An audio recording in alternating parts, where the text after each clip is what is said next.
ഒരൊറ്റ close, term ഷീറ്റിലെ ഒരൊറ്റ സെന്റൻസ് കാരണം ഒരു കമ്പനി തന്നെ ഇല്ലാതായി. ഡൺസോയ്ക്ക് വളരെ നല്ലൊരു മാർക്കറ്റ് ഉണ്ടായിരുന്നു, അടിപൊളിയായിട്ട് മൊമെന്റും ഉണ്ടായിരുന്നു, കിഡിലും പ്രൊഡക്റ്റും ഉണ്ടായിരുന്നു. ആ സമയത്താണ് റിലയൻസ് ഡൺസോയിലേക്ക് ഇൻവെസ്റ്റ് ചെയ്യുന്നത്. പക്ഷേ ആ ടേം ഷീറ്റിൽ എവിടെയോ റിലയൻസ് ഒരു സിംഗിൾ സെന്റൻസ് ആഡ് ചെയ്ത് വെച്ചു: ഫ്യൂച്ചർ ഫണ്ടിങ്സ് റിലയൻസിന്റെ സമ്മതത്തോടു കൂടി മാത്രമേ നടക്കാവുള്ളൂ എന്ന്. അതായിരുന്നു ദ എൻറ്റയർ ട്രാപ്പ്. അതിനുശേഷം റിലയൻസ് ജിയോ മാർട്ട് വികസിപ്പിക്കുന്നതിന് വേണ്ടിയിട്ട് ഡൺസോയുടെ റിസോഴ്സസ് എടുത്ത് യൂസ് ചെയ്തു, അതും ബെയർ മിനിമം കോസ്റ്റിന്. ആ സമയത്ത് ഡൺസോയുടെ റവന്യൂ കൂപ്പൂത്തി. എത്രയും പെട്ടെന്ന് എമർജൻസി ആയിട്ട് ഫണ്ട് വേണ്ട ഒരു സിറ്റുവേഷനിലേക്ക് ഡൺസോ എത്തി. ഇൻവെസ്റ്റേഴ്സ് ഫണ്ട് ചെയ്യാൻ റെഡിയായിരുന്നു. പക്ഷേ ആ സമയത്ത് റിലയൻസ് സെഡ് നോ.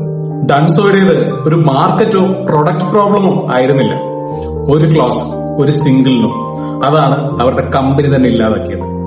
പലപ്പോഴും ഇൻവെസ്റ്റേഴ്സ് ഫണ്ട് ചെയ്യുന്ന സമയത്ത് അവർ എക്വിറ്റി മാത്രമല്ല മേടിക്കുന്നത്, ചില സമയത്ത് കൺട്രോൾ കൂടിയാണ് മേടിക്കുന്നത്.